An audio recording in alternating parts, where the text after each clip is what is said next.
औज़ु बिल्लाहि मिनश शैतानिर रजीम बिस्मिल्लाहिर रहमानिर रहीम नहमदुहु व नसल्ली अला रसूलिहिल करीम। अल्लाह तबारक व तआला से मोहब्बत करने वाले तमाम मेरे बहन भाई जो इस वक्त इंस्टीट्यूट ऑफ क्लिनिकल साइकोलॉजी के इस लेक्चर सीरीज़ का हिस्सा हैं, उनकी खिदमत में मैं सलाम अर्ज़ करना चाहता हूँ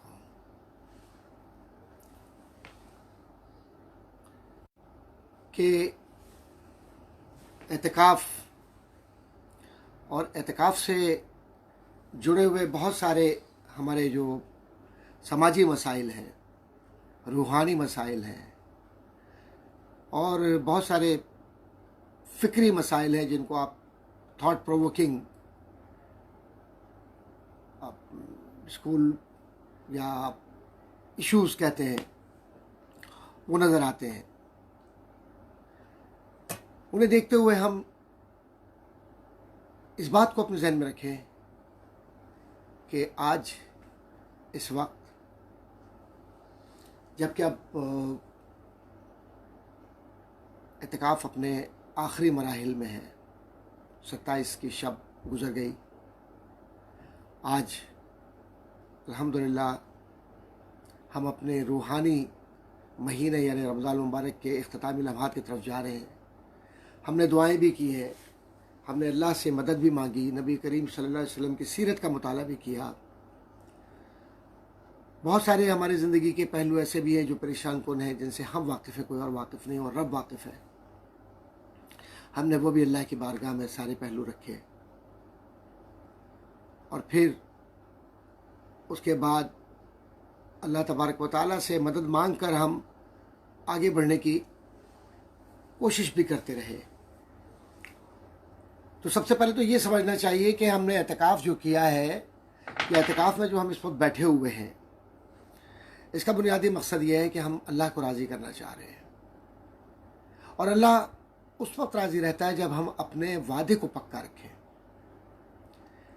अगर सिर्फ हम एतिकाफ़ में बैठ गए और बाद में आने वाली ज़िंदगी जैसे ही हम चांद रात को बाहर आते हैं और एतिकाफ़ का कोई असर हमें नज़र नहीं आता, तो इसका मतलब ये हुआ कि हमने एतिकाफ़ से फ़ायदा नहीं उठाया। एतिकाफ़ से पहले आप देखिए कि नबी करीम सल्लल्लाहु अलैहि वसल्लम के सहाबा रमज़ान आने से पहले रमज़ान की तैयारी किया करते थे और रमज़ान के जाने के बाद उसके असरात को 11 महीने महसूस किया करते थे। तो किरदार साजी, जिसको कैरेक्टर बिल्डिंग कहते हैं, वो अहम तरीन ख़ासियत है रमज़ान की भी, एतिकाफ़ की भी और स्पिरिचुअल हीलिंग की भी। बेहतरीन स्पिरिचुअल हीलिंग का ये महीना है, रूहानी तरबियत का महीना है, जब हमने अपने आप को हलाल और हराम से मुंसलिक कर लिया कि ये हराम है तो ये हराम है, इसको अपनी ज़िंदगी से निकाल दिया, ये हलाल है, ये मेरी ज़िंदगी का हिस्सा है, तो समझे कि सब कुछ हमने पा लिया। तो फिर एक महीना ही क्यों, पूरी ज़िंदगी क्यों नहीं? किसी मुसलमान को, अपने बहन भाई को, अपने रिश्तेदार को, अपने दोस्त को अपनी ज़बान से तकलीफ़ देना अल्लाह को नाराज़ करना है। ये सिर्फ एक महीने के लिए तो नहीं होता, ये तो पूरी ज़िंदगी के लिए है। एक बेहतरीन कोड ऑफ कंडक्ट वो होता है कि जिसमें हमारी ज़बान यानी हमारा बिहेवियर, हमारा एथिक्स नॉर्मल तरीके से हमारा साथ दे। आज हम ज़बान की बेहतियाती करते हैं और इस ज़बान की बेहतियाती में हमें ये पता ही नहीं होता है कि हम किस तरीके से लोगों की दिल आज़ारी कर रहे हैं।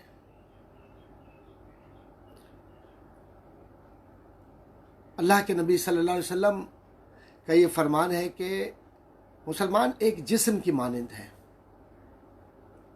अगर जिस्म के किसी उज़्व को, किसी हिस्से को, किसी जिस्म के पार्ट को कहीं तकलीफ़ पहुँचे तो पूरे जिस्म को तकलीफ़ पहुंचती है। क्या हसीन मिसाल है, सब ने सुनी है, लेकिन क्या हमने इस पर अमल किया है? क्या हमने इस बात को सोचा कि औलादें जब जवान हो रही होती हैं, या औलाद जब जवान हो गई, अपने घर बार की हो गई, अपने ख़ानदान की हो गई, कि अगर वो माँ बाप जो पहले गुस्सा करते थे अगर अब गुस्सा करते हैं तो उन्हें बुरे अलक़ाब से याद नहीं करना, लेकिन अब हमें गुस्सा ज़्यादा आता है। हमें इसलिए गुस्सा आता है कि शायद हम ज़्यादा बड़े हो गए हैं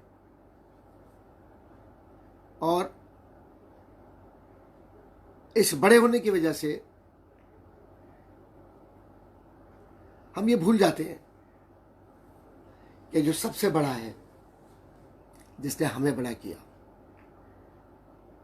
वो अल्लाह की ज़ात है। हमें बड़े होने के बाद शऊर आ जाता है। शऊर आने के बाद हमें क्या करना चाहिए? हमें उस बड़े को नाराज़ नहीं करना चाहिए। प्रोफेसर डॉक्टर उज़्मा अली साहिबा, director institute of clinical psychology, मेरी बहन, मैं आपको खुशामदीद करता हूँ। इसके अलावा मेरे और बहन भाई भी हैं जिनके नाम मैं यहाँ देख रहा हूँ। ज़हरा हक साहिबा, सादिया नैमन, अच्छा सादिया हमारी जो बहन है ये बहरीन से हैं। साहिब हुसैन डालिया, वालेकुम अस्सलाम वरहमतुल्लाहि ताला वबरकातुहू। डॉक्टर उज़्मा साहिबा, वालेकुम अस्सलाम वरहमतुल्लाहि ताला वबरकातुहू।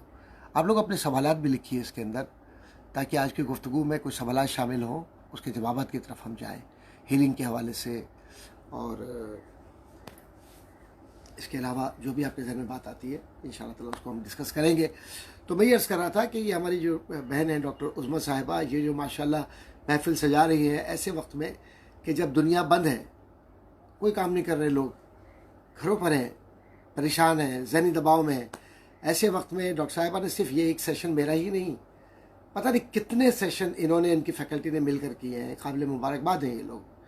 और कराची यूनिवर्सिटी का ये इंस्टीट्यूट ऑफ क्लिनिकल साइकोलॉजी अमली तौर पर काम कर रहा है और दुनिया को ये बतला रहा है कि अमली तौर पर जो खिदमत करना चाहते हैं लोग, जो तहकीकी काम करना चाहते हैं, जो तदरीसी काम करना चाहते हैं, जो माशरे की खिदमत करना चाहते हैं, वो ऐसे होते हैं। इंस्टीट्यूट ऑफ क्लिनिकल साइकोलॉजी के असातिज़ा, नॉन टीचिंग स्टाफ और इसके तमाम मुताल्लिक़ीन जो इसके रिसर्च स्कॉलर्स हैं, जिसके साथ बच्चे बच्चियाँ एमफिल पीएचडी वगैरह कर रहे हैं, इन जैसे होते हैं। अल्लाह ताला आप लोगों को ज़िंदगी सलामती अता फरमाए और पूरे पाकिस्तान को, पूरे मिल्लत इस्लामिया को सलामती अता फरमाए। तो मैं उस तरफ आ रहा हूँ दोबारा कि इंसान उस सबसे बड़े को नाराज़ क्यों करे जिस सबसे बड़े ने हमें ज़िंदगी दी, हमें बोलना सिखाया, हमें चलना सिखाया, हमारी ज़िंदगी का हिस्सा। तो आज हमारा code of conduct, code of ethics ख़त्म हो गया है। और इस सेशन के लिए आप एक बात अपने जहन में रखिएगा, इस सेशन का बुनियादी मकसद ये है कि हम अपने बिहेवियर को रिविज़िट करें। हम ये देखें कि हमारे बिहेवियर में वो कहाँ ख़राबी आ रही है जिसकी वजह से हम संभल नहीं पा रहे। मैं बिल्कुल ये नहीं कहता कि हम बुरे हैं, अल्हम्दुलिल्लाह हम बहुत अच्छे हैं। मैं बिल्कुल ये नहीं कहता कि हमने जो रातों में रमज़ानों में दुआएं मांगी हैं या रमज़ान से हट कर भी दुआएं मांगी हैं वो कबूल पता नहीं होंगी या नहीं होंगी, 100% होंगी। ला तक़नतू मिन रहमतिल्लाह, अल्लाह की रहमत से नाउम्मीद मत हो, कुरान फरमाता है ज़रूर कबूल होंगी। कबूल तो हो जाएंगी, दुआएं भी मांग ली, लेकिन फिर इन दुआओं की खूबसूरती यह है कि इसकी खुशबू कभी मिटने ना पाए। यानी हमें इस दुआ को हमेशा ऐसे ही बासर रखना है। हज़रत जुनैद बगदादी रहमतुल्लाह ताला अलैह एक बहुत बड़े बुज़ुर्ग हैं। जब इन्होंने तौबा की और तौबा के बाद वापस आए हैं इस दुनिया में जिसको आप स्पिरिचुअल वर्ल्ड कहते हैं, तो आने के बाद आपका एक बड़ा तारीखी जुमला है कि तौबा से पहले मेरी ज़बान कड़वी थी, फिर जब मैंने तौबा की चाशनी को चख लिया, इसकी मिठास को चख लिया, तो फिर मैंने अल्लाह से एक ही दुआ मांगी कि या अल्लाह, मेरी इस ज़बान की चाशनी को, यानी इसकी मिठास को कभी कड़वा ना होने देना, यानी मेरे जिस्म में कोई ऐसी बीमारी ना आए जिससे मेरी ज़बान दोबारा उसी गुनाह की तरफ चली जाए। वो गुनाह क्या है? एक हदीस का मफहूम है कि तुम्हारे जिस्म में एक लोथड़ा है, इशारा ज़बान की तरफ है। इसे चाहे ये दोस्त बना ले, फिर जिसे चाहे दुश्मन बना ले। और एक और हदीस में है कि ज़बान, मफहूम है हदीस का, ज़बान तुम में अच्छे बुरे पैदा करती है, तुम्ही में बुरे पैदा करती है। इसी तरह से अल्लाह तबारक व तआला ने फरमाया है कि अल्लाह पाकीज़ा लोगों को और तौबा करने वालों को पसंद करता है। ये कुरान करीम की आयत का मफहूम एक बयान किया मैंने कि पाकीज़ा, ये तौबा करने वाले और पाकीज़ा लोग कौन होते हैं? तौबा के माने होते हैं लौट जाना, वापस आ जाना, जैसे कि अरबी ज़बान में इस्तेमाल होता है ताबा। और जब तौबा एक दफ़ा कबूल हो जाती है, उस पर कायम रहते हैं, तो वो तौबा का सबसे पहले जो इजहार होता है वो होता है शुक्र की बुनियाद पर। अब मैं स्पिरिचुअल हीलिंग की तरफ बात कर रहा हूं। ये शुक्र क्या है? जो शुक्र करने वाला बंदा होता है उसको हम कहते हैं शाकिर, यानी शुक्र करने वाला। ये शुक्र जो है, ये Shakir, this is a first stage in spiritual world. Beginning हमारे किसी भी ऐसे काम की जिसमें हम अल्लाह की बारगाह में शुक्रगुजार होते हैं। If we really want to be a genuine शाकिर, thankful to Allah subhanahu wa ta'ala, then we will have to follow and convert ourselves from shakir to shukur. What is difference between shakir and shukur? I will define.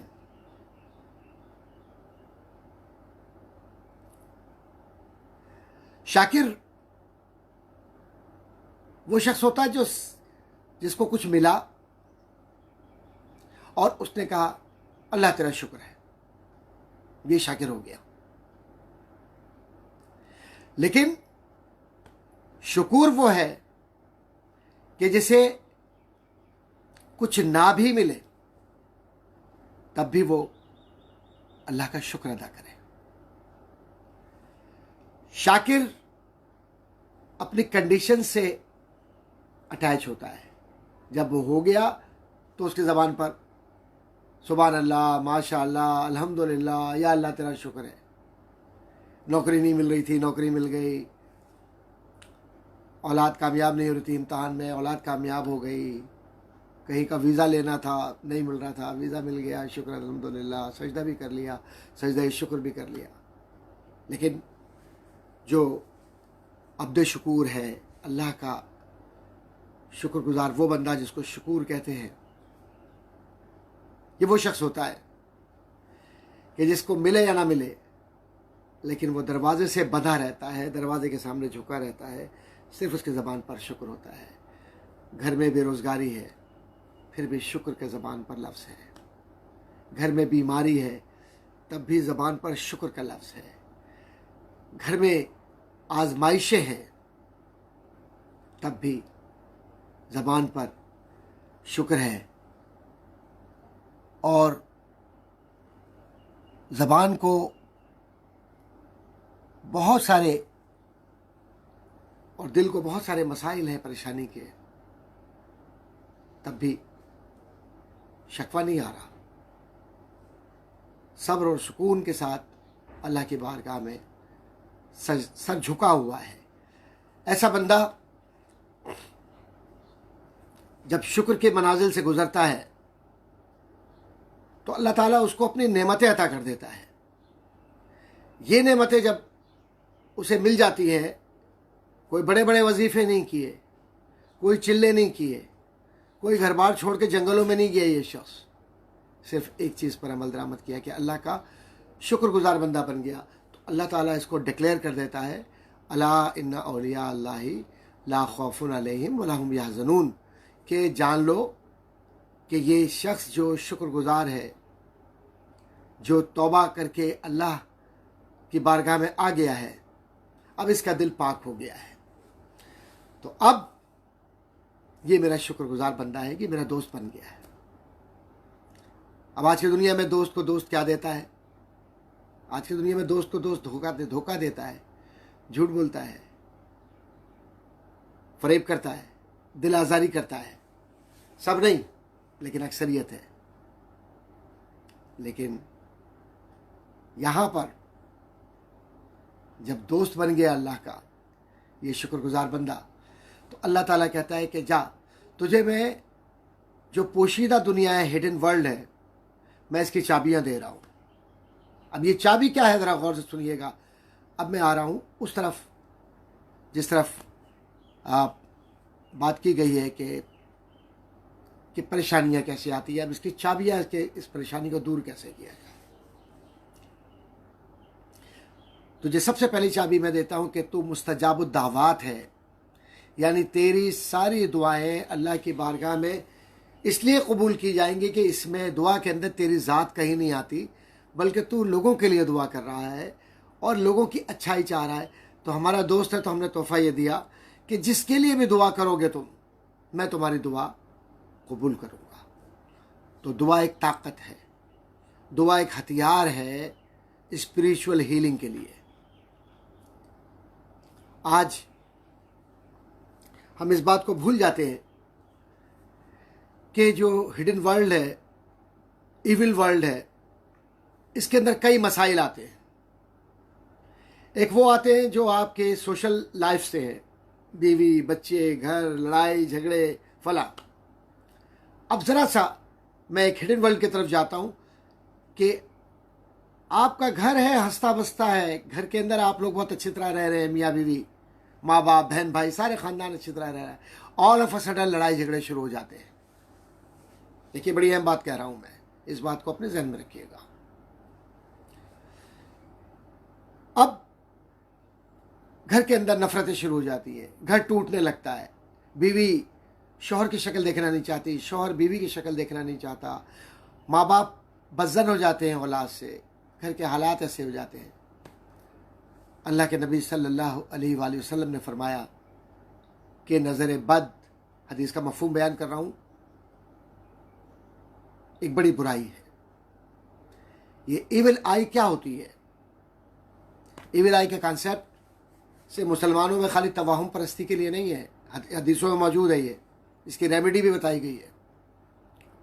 इसका मतलब ये हुआ कि वो evil आई impact create करती है, effect create करती है हार्ट पर, जहन पर, जिसकी वजह से हमारा दिमाग बन जाता है। कभी कभी ऐसा महसूस होता है ना, जहन बिल्कुल बंद हो गया, माऊफ हो गया, आंखें भारी हो गई, कंधे भारी हो गए, जिस्म भारी हो गया।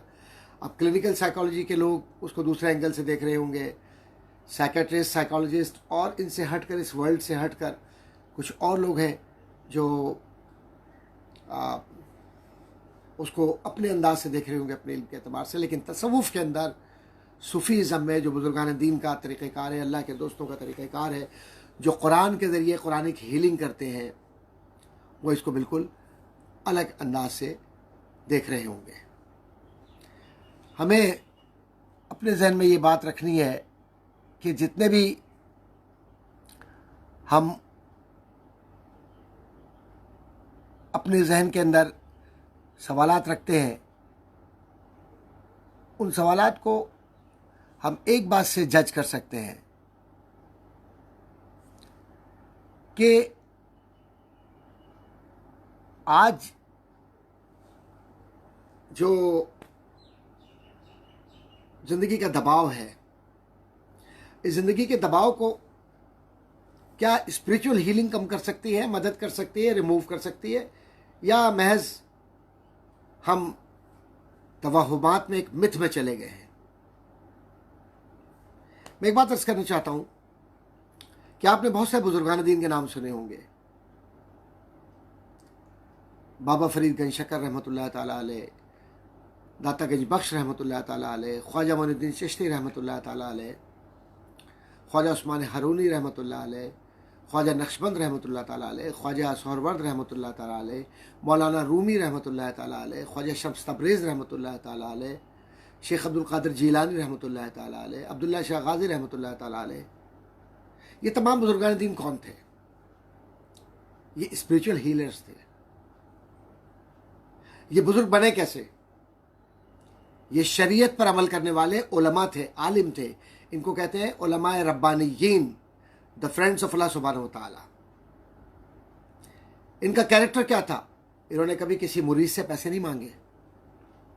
इन्होंने कभी किसी से कोई रिश्वत तलब नहीं की कि मैं तुम्हारा ये काम कर दूंगा, लिहाजा मेरे लिए 0 मीटर गाड़ी ले आओ, मुझे 200 गज का बंगला दिलवा दो, मैं तुम्हारे जिस्म का जिन उतार दूंगा, या मैं तुम्हारे लिए दुआ करूंगा, पहले मेरे लिए ये काम कर दो।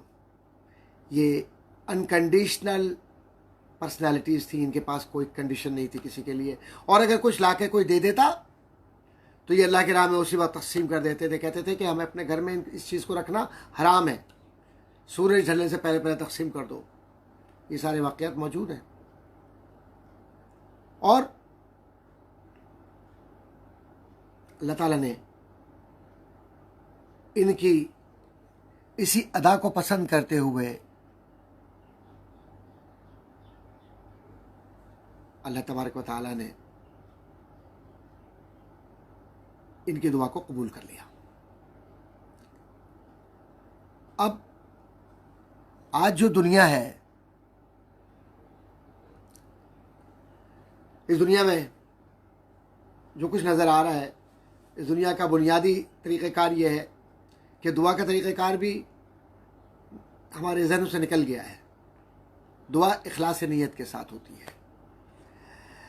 सवाल इसमें सवालात कुछ आ रहे हैं, मैं चाहता हूं कि उसको भी मैं शामिल करूं कि क्या ये नज़र घर वालों की लगती है या बाहर वालों से लगती है? नज़र अपनी भी लगती है। जब हम आईने के सामने खड़े होते हैं या वैसे ही हम अपने कपड़ों को, अपने आप को देख रहे होते हैं, कभी कभी हो मैं कितना मजबूत हूँ, मेरी ताकत कितनी है, मैं कितना अच्छा लग रहा हूँ, मैं कितना स्मार्ट हूँ, माशाअल्लाह, का लफ्ज़ नहीं ज़बान पर आता। सूरह नास हम पढ़ते ही नहीं। हम ये भूल जाते हैं कि अल्लाह का शुक्र कैसे अदा करना है किसी भी चीज़ में। अल्लाह के नबी सल्लल्लाहु अलैहि वसल्लम हमेशा अल्लाह का शुक्र अदा किया करते थे। इसलिए हमें, हमारे लिए ज़रूरी है कि हम अपनी ज़िंदगी के अंदर शुक्र वाले बंदे बने। और अब अगर इविल पावर्स, मैं ज़रा से इसलिए जाऊँगा कि बाज़ लोग बिल्कुल इनकार कर देते कि इविल पावर्स होती ही नहीं है। क्यों नहीं होती हैं? अगर नहीं होती तो सूरह जिन क्यों नाजिल होती? सूरह नास जादू को ख़त्म करने के लिए क्यों आई? सूरह फलक क्यों आई? क्यों नबी करीम सल्लल्लाहु अलैहि वसल्लम ने फरमाया कि तुम ये अगर पढ़ोगे तो तुम्हारी ये मुश्किल हल हो जाएगी, तुम अगर ये पढ़ोगे तो तुम्हारे जिस्म के अंदर ये चीज़ें ख़त्म हो जाएंगी? क्यों अल्लाह के नबी ने फरमाया सल्लल्लाहु अलैहि वसल्लम कि जिस्म पर जब निगाह पड़ती है तो एक काला धब्बा पैदा होता है और फिर वो काला धब्बा फैल जाता है। इससे कैंसर भी है, इससे डिप्रेशन भी है, इससे इविल पावर्स की जो रिहाइश है वो भी जिस्मों के अंदर आ जाती है। लेकिन हुआ क्या कि इन चीज़ों का फ़ायदा उठाकर लोगों ने फ्रॉड शुरू कर दिया। तावीज़ बेच रहे हैं, किसी से कह रहे हैं कि तुम्हारा ये काम हो जाएगा, इतने पैसे दे दो। अल्लाह के कलाम को बेच रहे। अल्लाह के कलाम को बेचने वाला कभी शिफा दे सकता है? जो लालची हो, जिसकी ख्वाहिश हो कि उसके नाम नमूद हो, उसका बहुत बड़ा एक बंगला हो, बड़ी बड़ी कारें हो, उसके पीछे मुरीदों की लाइन लगी हो, हज़ारों लोग पीछे पीछे जा रहे हो। कभी नहीं होता इस तरह। अल्लाह के नबी सल्लल्लाहु अलैहि वसल्लम ने इलाज बतलाया है, रेमेडी है। लेकिन इस इलाज में बरकत कहाँ होगी? जब अल्लाह का सच्चा दोस्त होगा कोई शख्स। और अल्लाह का सच्चा दोस्त होने के लिए औरत मर्द की तकसीम नहीं है, छोटे और बड़े की तकसीम नहीं है, अरब और गैर अरब की तकसीम नहीं है। दिल पाक होना चाहिए, ज़बान पाक होनी चाहिए, शरीयत पर अमल करने वाला होना चाहिए। कैसे अमल करें शरीयत पर? नमाज कज़ा ना हो, नमाज पढ़े वक्त पर, दिल आज़ारी ना करे, लालच ना रखे, हिर्स ना करे, किसी को कमतर ना समझे। जो उसका काम है इंसान का, उस काम को पूरी जिम्मेदारी के साथ पूरा करे, ईमानदारी के साथ। जो सिविल सोसाइटी की रिस्पॉन्सिबिलिटीज़ हैं, जो कम्युनिटी की रिस्पॉन्सिबिलिटीज़ हैं, उनको पूरा करें। अपने घर के अंदर है तो एक बेहतरीन बाप और बेहतरीन माँ बनकर अपनी जिम्मेदारी पूरी करें। अगर रोज़ा रखा है तो इसलिए नहीं रखा कि बर्तन फेंके, लड़ाइयाँ करे। जब सोशल इविल से बाहर आएंगे तो आप हिडन वर्ल्ड के अंदर दाखिल हो जाएंगे, और इस हिडन वर्ल्ड में जब आप दाखिल होंगे तो इसकी चाबियां अल्लाह ताला अपनी दोस्ती की वजह से आपको दे देगा। आपने सुना होगा कि अक्सर बेशतर गुफ्तगू होती है कि जिन्नात बिल्कुल होते हैं, इनका वजूद है, तफासिर के अंदर भी ये मौजूद है, कुरान में भी मौजूद है, कुरान का हिस्सा है, इस पर ईमान रखना है। जैसे अच्छी बुरी तकदीर पर ईमान रखना है। तकदीर को देखा है आपने? नहीं देखा ना, लेकिन ईमान रखते हैं आप। फरिश्तों को देखा है आपने, लेकिन आप ईमान रखते हैं। आपने तौरे, ज़बूर, इंजील, ये तीनों जो सहाइफ है, इनको पढ़ा आपने? नहीं पढ़ा, अक्सर ने नहीं पढ़ा, लेकिन ईमान रखते हैं। ऐसे ही अल्लाह के नबी सल्लल्लाहु अलैहि वसल्लम ने जो जो कुछ फरमा दिया उस पर ईमान रखना है। नबी करीम सल्लल्लाहु अलैहि वसल्लम कुरान करीम पढ़ रहे थे, तिलावत कर रहे थे, और जिन्नात की एक बहुत बड़ी तादाद के एक यानी ग्रोह वहाँ आकर रुक गया। फिर उसने कुरान सुना, फिर नबी करीम सल्लल्लाहु अलैहि वसल्लम के हाथ पर बैत की। बैत का मतलब हाथ पर हाथ रखकर मुसलमान हो जाना, वादा कर लेना कि मैं शरीयत का पाबंद हूँ या शरीयत को मानूंगा। अब जब शरीयत को माना तो अब ये जिन्नात भी पाबंद हो गए कि नमाज पढ़ें।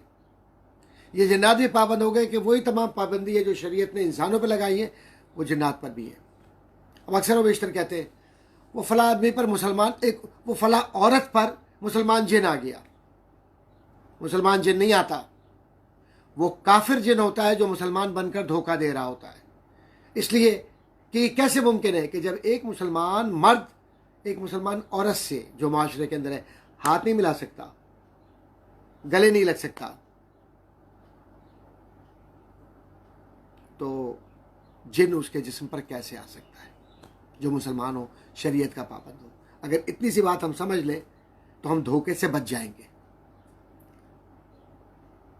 फिर घरों के अंदर ऑल ऑफ अ सडन देखते हैं दीवारों के ऊपर खून नज़र आ रहा है, कभी देखा जिस्म के ऊपर लाल धब्बे आ गए। मेडिकल साइंस के लोग तो ज़ाहिर उसको इंटरप्रेट करेंगे अपनी वजह से, लेकिन जो हिडन वर्ल्ड के लोग हैं वो कहते हैं कि ये साइंस है जिन्नात की जो जिस्म के ऊपर महसूस होती है।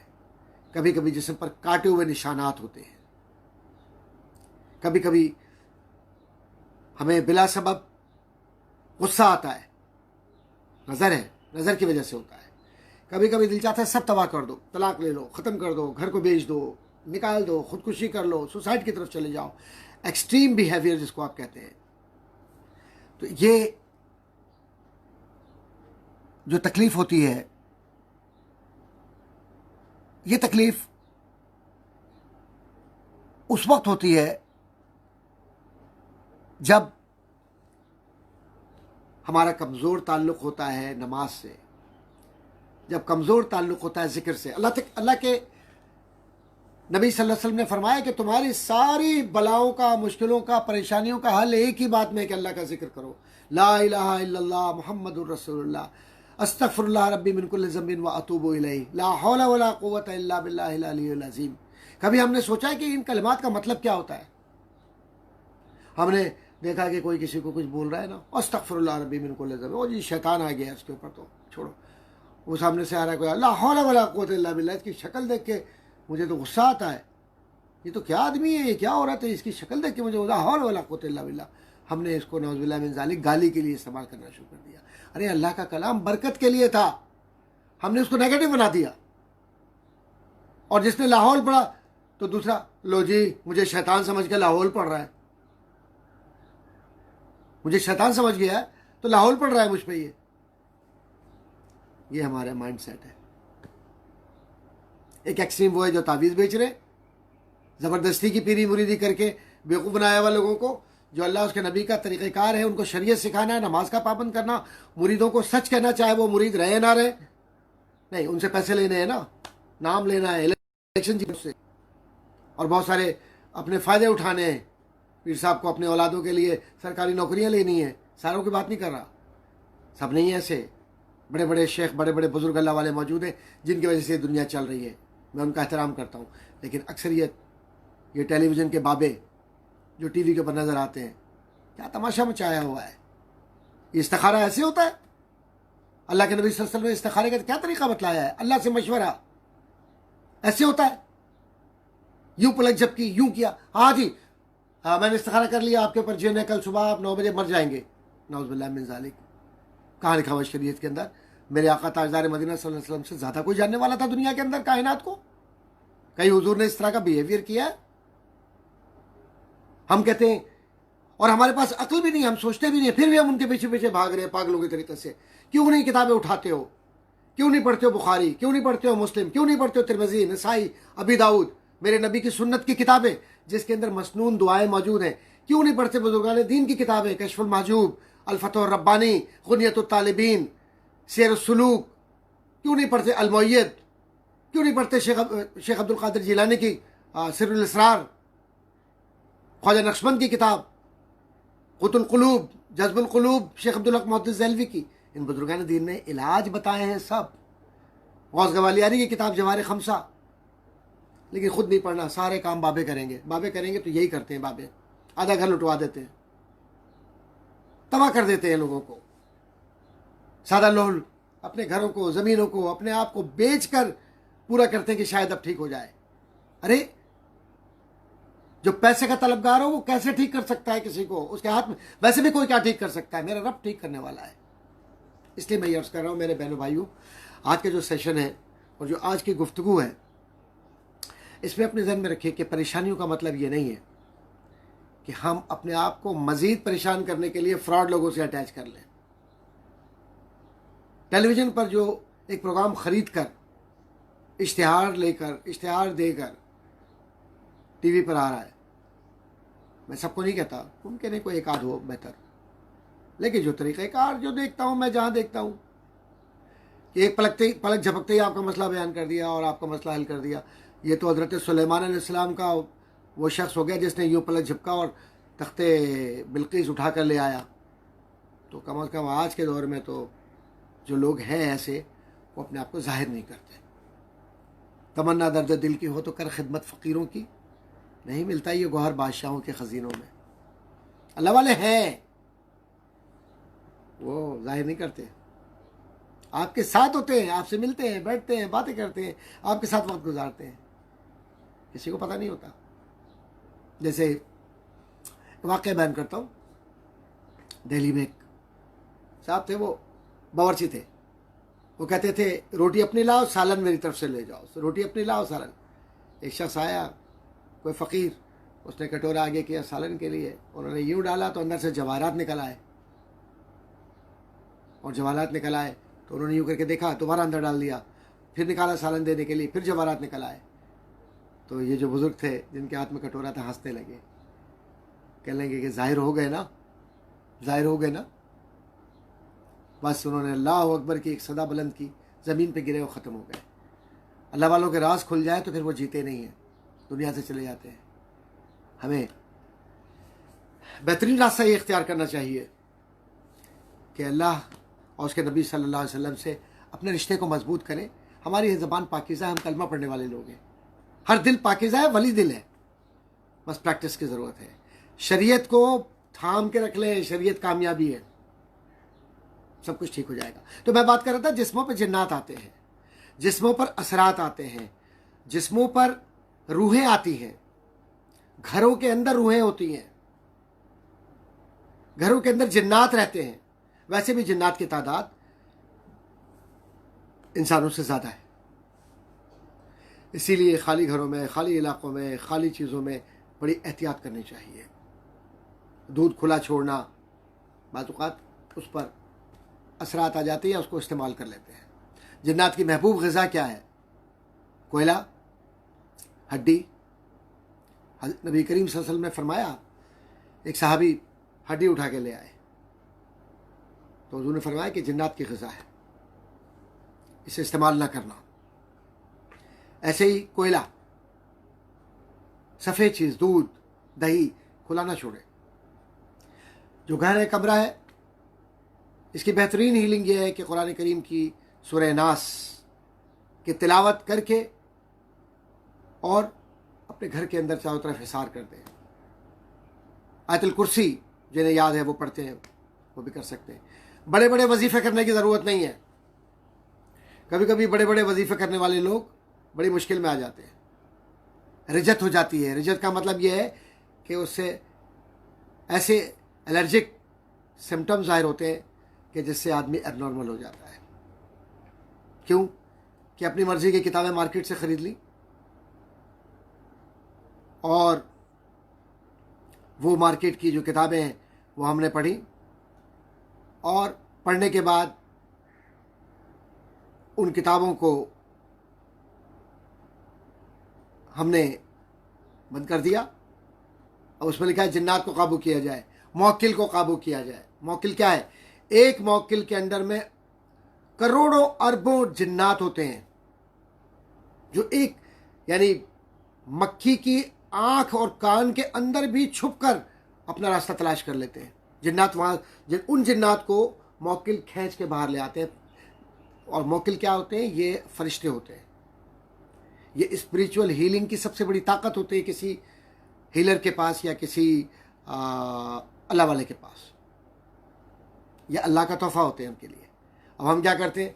हमने बाजारी किताबें ख़रीद ली और बस पढ़ना शुरू कर दिया और कह दिया आज से मैं तो मौक्किल को काबू कर रहा हूँ, आज से मैं हमजात को काबू कर रहा हूँ, आज तो मैं जिन को काबू करके छोड़ूंगा। 40 दिन कब्रिस्तान में जाके बैठ गए, माँ बाप बहन भाई को छोड़ दिया, जंगलों में निकल गए कहीं। ये सब तरीक़ेकार गलत है।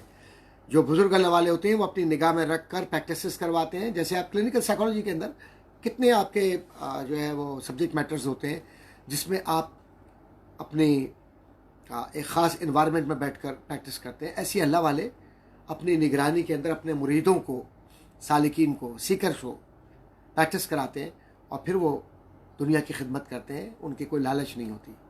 जैसे बाबा फरीद की प्रैक्टिस करवाई थी, ख्वाजा निज़ामुद्दीन औलिया की प्रैक्टिस करवाई, मोइनुद्दीन चिश्ती रहमतुल्लाह अलैह की प्रैक्टिस हुई। ये बुजुर्गान दीन है, ये उलमा भी थे और हीलिंग करने वाले भी थे। अब वह ये कि अल्फाज को कैसे पढ़ा जाए। हमें कुरान पढ़ना नहीं आता सही। जब हम गलत पढ़ते हैं तो उसका असर ही नहीं होता कोई। मिसाल के तौर पर मैं एक मिसाल देता हूँ। मैं किसी का नाम अहमद है, हम अहमद बोलते हैं, अरबी में अहमद कहते हैं, अहमद है। वो मेरे सामने खड़ा हुआ है, अब मैं उसको पुकार रहा हूँ अहमर अहमर अहमर अहमर अहमर।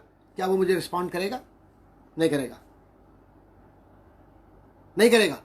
बिल्कुल ऐसी मिसाल है कुरान करीम की भी कि कुरान करीम के जो अल्फाज हैं वो कुछ और हैं, हम पुकार कुछ और रहे हैं। तो कुरान गलत पढ़ रहे हैं तो उसका रिजल्ट भी गलत आ रहा है, फ़ायदा नहीं हो रहा, वो वहाँ से रिस्पॉन्स ही नहीं आएगा। तो इसलिए सबसे पहला काम यह है कि स्पिरिचुअल हीलर वगैरह बनना या स्पिरिचुअल हीलिंग में जाना तो बहुत दूर की बात है, पहले कुरान पढ़ना सीखे। अक्सर हम कुरान गलत पढ़ते हैं। हमें कुरान करीम को ठीक पढ़ना है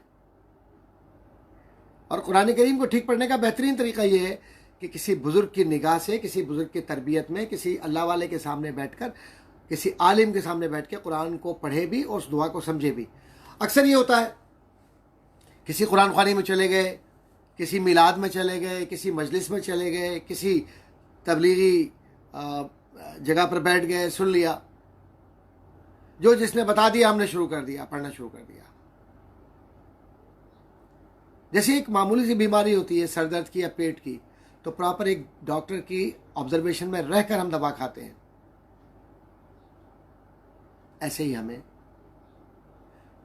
जब स्पिरिचुअल वर्ल्ड में जाना होता है और इविल आइज को और इविल पावर्स को रिमूव करना होता है, हटाना होता है, तो we seek proper patronage and proper guidance from spiritual personality who is called मुर्शिद। a person who shows you a proper way to move on, to see the hidden world through his hidden eyes. These eyes cannot work for you. No. That's why we close eyes and recite the prescribed words. And those prescribed words are very specific,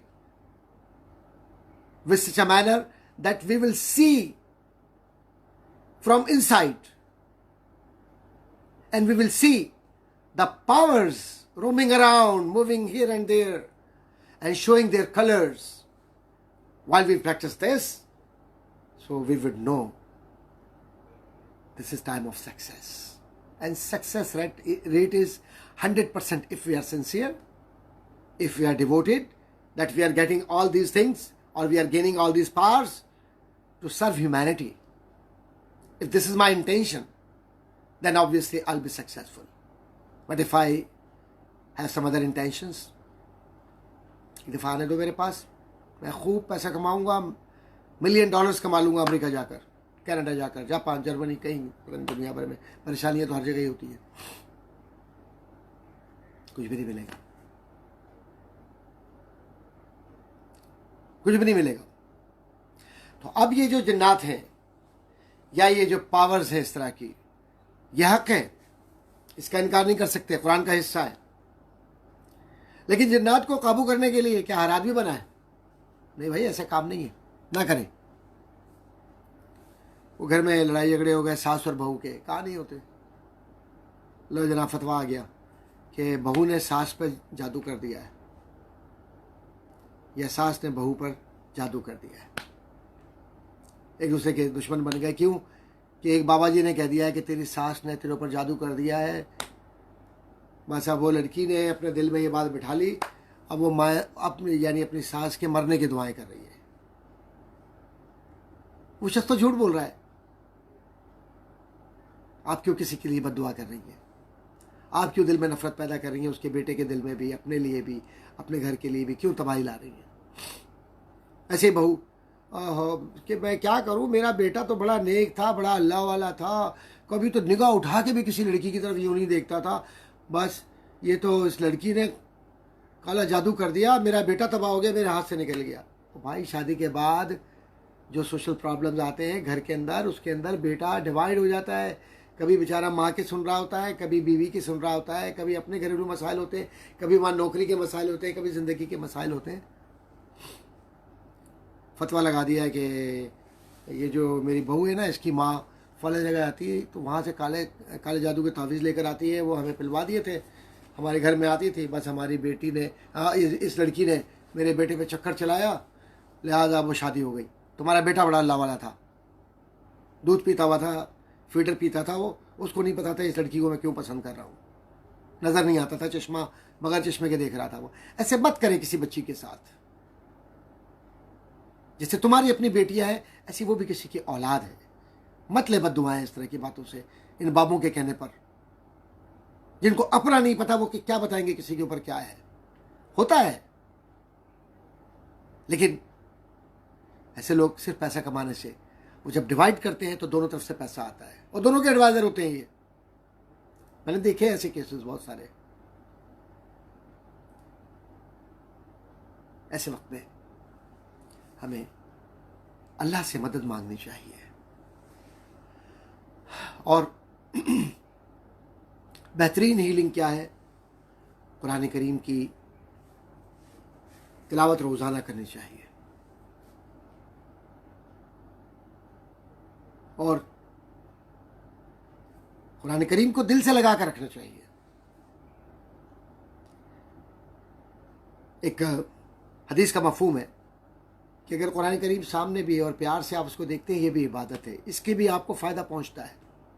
फिर अगर कुरान करीम पढ़ रहे हो, नमाज पढ़ रहे हो, धोखा ना दे रहे हो, ज़बान को किसी की ग़ीबत के लिए इस्तेमाल ना कर रहे हो, जहन को और दिल को किसी के ख़िलाफ़ हसद में इस्तेमाल ना कर रहे हो, बड़ाई दिखाने के लिए इस्तेमाल ना कर रहे हो, किसी को कमतर करके, गिरा के, जलील करके, अपने आप को मनवा कर आगे ना बढ़ रहे हो। अल्लाह तो पसंद ही उन लोगों को करता है जो अपनी ज़ात की नफ़ी करते हैं। जब ला इलाहा इल्लल्लाह मोहम्मद रसूलुल्लाह कह दिया तो अपनी ज़ात को तो हमने मिटा दिया ना, ला कहकर सब कुछ ख़त्म कर दिया कि अल्लाह कुछ भी नहीं है, मैं हूँ ही नहीं कुछ भी, मेरा वजूद ही नहीं, तू ही तू है। अब मुझे आप बताएं कि जब इतना सादा अंदाज ज़िंदगी का बतला दिया है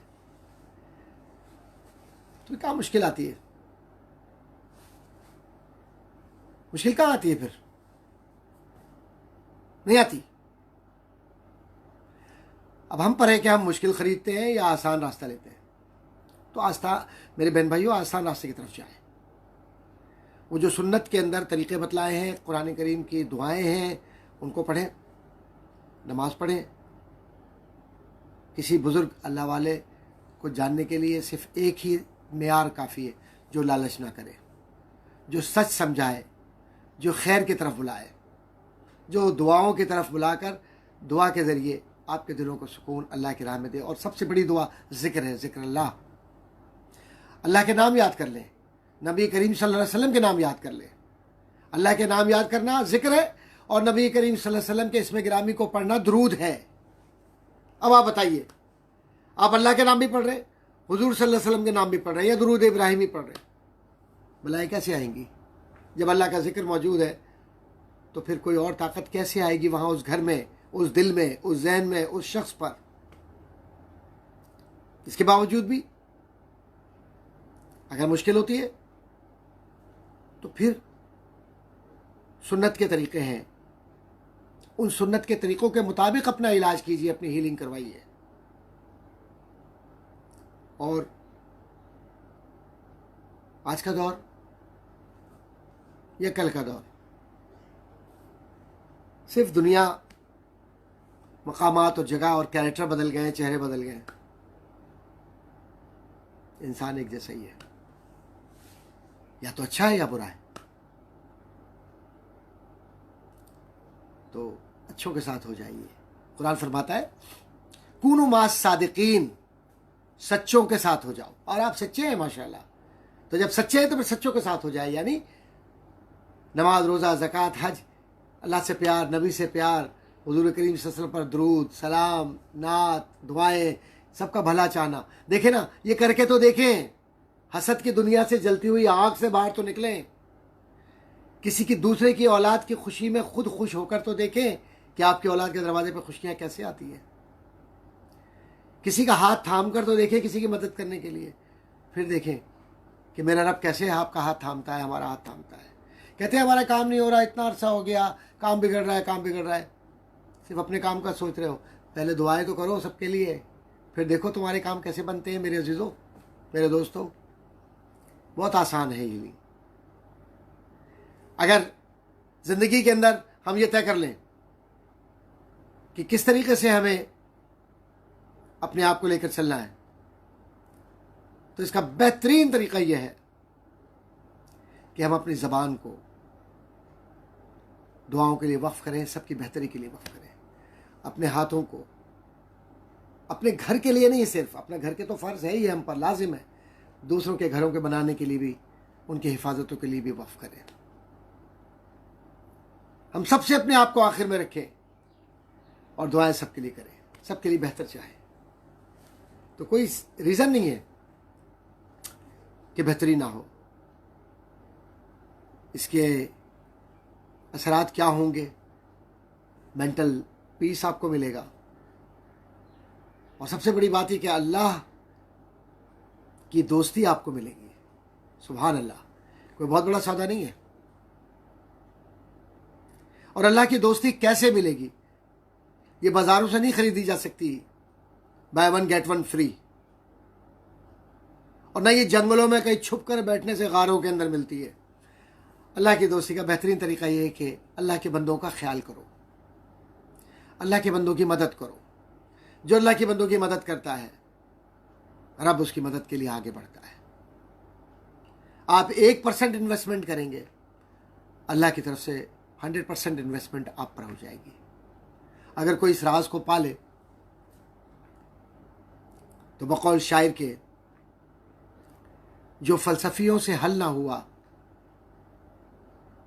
और नुक्तावरों से खुल न सका। वो राज भी कमली वाले ने बतला दिया एक इशारे में। अल्लाह के नबी सल्लल्लाहु अलैहि वसल्लम ने एक इशारा दिया कि कामयाबी कहते किसको है। कामयाब तुम में वो नहीं है जिसने दुनिया हासिल की, कामयाब वो है जिसने दीन और दुनिया दोनों हासिल की है। तो बस यही इल्तिजा है अल्लाह तबारक व तआला से कि अल्लाह तबारक व तआला हमारे सारे ज़ाहिरी बातिनी परेशानियाँ दूर फरमाए। जो हमने रमज़ान में इबादतें की हैं और जो हमने तेरी बारगाह में अल्लाह इतिकाफ़ के ज़रिए, दुआओं के ज़रिए, सदक़ात व खैरात के ज़रिए और ज़िंदगी की नेकियों के साथ तेरी बारगाह से तलब किया है, या अल्लाह हमें मायूस न करना। हमें हमारी नस्लों को आने वाले वक्तों में हमारे ख़ानदानों से आने वाले बच्चों को अपने राह पर चलने वाला बनाना। कभी महरूम ना करना किसी को। ये परेशानी का वक्त, ये कोरोना का वक्त है, आजमाइशों का, बीमारियों का, इब्तला का वक्त है। मेरे मालिक अपने ख़ास करम से अपने हबीब सल्लल्लाहु अलैहि वसल्लम के बतलाए हुए रास्ते के मुताबिक हमें शिफाए कामिला आजिला अता फरमा और हमारी ज़िंदगियों की सारी परेशानियाँ दूर फरमाइए। हमारा इंस्टीट्यूट ऑफ क्लिनिकल साइकोलॉजी और इसके असातिज़ा डॉक्टर उज़्मा और इसके तमाम मुताल्लिक़ीन जितने भी हैं, जिन्होंने जिस तरीके से इस महफ़िल को सजाया है, सिर्फ एक यही लेक्चर नहीं, हमेशा लोगों को बुलाकर लोगों की खिदमत ये लोग कर रहे हैं। अल्लाह ताला इनके घरों के अंदर भी खैर अता फरमाए, इनकी भी ज़ाहिरी बातें परेशानियाँ दूर फरमा दे। मेरे मिल्लत इस्लामिया पाकिस्तान और मेरे मुसलमान बहन भाई जो दुनिया के किसी हिस्से में भी रह रहे हैं, ख़ास तौर पर कश्मीर के मुसलमान, फ़लस्तीन के मुसलमान और दीगर हिस्सों के मुसलमान, सीरिया है, अरब दुनिया, बगदाद है, अफ़गानिस्तान है, सारे मुसलमानों में या अल्लाह ताला इत्तेहाद, इत्तफ़ाक़ और नफ़रतों को दूर करके इन दरमियान कलमा तय्यबा की मोहब्बत अता फरमा दे। और जो परेशानियाँ, ख़ामियाँ हमसे हमारी गलतियों की वजह से हुई, या अल्लाह इस मुक़द्दस महीने के इस मुक़द्दस दिन 27 के दिन में तो रहमतें कभी नहीं समेटता। मालिक हम सब के दिलों पर रहमत करने वाले अपने रहमतों की बारिशों का नुज़ूल फरमा, ताकि हमारे गुनाह धुल जाए और हम आने वाले वक्तों में अपनी ज़िंदगी को तेरे रास्ते पर, तेरे महबूब के रास्ते पर चलने वाले रास्तों पर जाकर कामयाब लोगों में शुमार हो। मिल्लत इस्लामिया पाकिस्तान की मेरे मालिक हिफाजत फरमा, इसकी अफवाज की हिफाजत फरमा, बर्री, बहरी, फ़ज़ाई और इसके मुताल्लिक़ीन की हिफाजत फरमा, तालीमी इदारों की हिफाजत फरमा, इसके काम करने वालों की हिफाजत फरमा, इसमें रहने बसने वालों की हिफाजत फरमा, इसके नौजवानों की हिफाजत फरमा। हमारे तमाम बच्चे बच्चियाँ जो इस वक्त देख रहे हैं, हमारे बहन भाई अमेरिका से देख रहे हैं, बहुत सारे बहन भाई जिनको मैं जानता हूँ, बहुत सारे बहन भाई बहरीन से देख रहे हैं। अल्लाह तबारक व तआला इन सब के घरों में भी खैर अता फरमा। जिनके घरों में सुबह है, जिनके घरों में रात है इस वक्त वहाँ, लेकिन बैठ कर देख रहे हैं, या अल्लाह इनके घरों की खैर अता फरमा। हमारे बहन भाई जिन्होंने इस महफ़िल को सजाया है और इस महफ़िल को सजा कर इन्होंने इस खूबसूरत तरीक़े से इस महफ़िल को रंग दिए हैं, या अल्लाह तूने कुरान करीम में अपने रंग को सिबगतुल्लाह के नाम से याद किया है, अल्लाह का रंग। या अल्लाह हमें भी तू अपने रंग में रंग ले, हमें अपना रंग दे दे, ताकि हमारे ज़बान से भी पाकीज़गी हो, अच्छाई हो। तेरे बंदों का हम दिल कभी ना दुखाए, कभी तुझे नाराज़ ना करें। अल्लाह हमें तौफ़ीक़ दे कि हम तेरी रज़ा हासिल कर सकें, तेरे महबूब सल्लल्लाहु अलैहि वसल्लम की रज़ा हासिल कर सकें। आमीन बिजाय सय्यिदुल मुरसलीन व सल्लल्लाहु अला खैर खल्क़ी मोहम्मद व आलिहि व सहबिही अजमईन बिरहमतिका या अरहमर राहिमीन। प्रोफेसर डॉक्टर उज़्मा साहिबा, आपका बहुत शुक्रिया, आपके पूरे एकेडमिक स्टाफ का शुक्रिया, और हमारे भी बहन भाई जो कमेंट्स इस वक्त सब दे रहे थे। मैं फ़र्दन नाम लूँगा तो बहुत तवील नाम होंगे। मैं इनका बहुत शुक्रगुज़ार हूँ, इन्होंने अपना वक्त दिया है। अल्लाह ताला आप सबको खुश रखे। ज़िंदगी रही तो फिर मिलेंगे इंशाअल्लाह ताला। अस्सलामु अलैकुम व रहमतुल्लाह व बरकातुहू।